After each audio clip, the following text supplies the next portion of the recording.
UP cough syrup case में बड़ा खुलासा, बंद दुकान के नाम कफ सिरप की बिक्री की गई।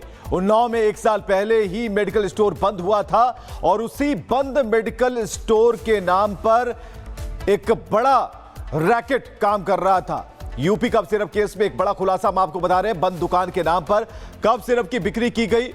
उस दुकान जिसके बारे में पता चला कि वो दुकान कब की बंद थी और 1 साल पहले ही वो मेडिकल स्टोर बंद हो गया था। उन्नाव में ये मेडिकल स्टोर था जो बंद था।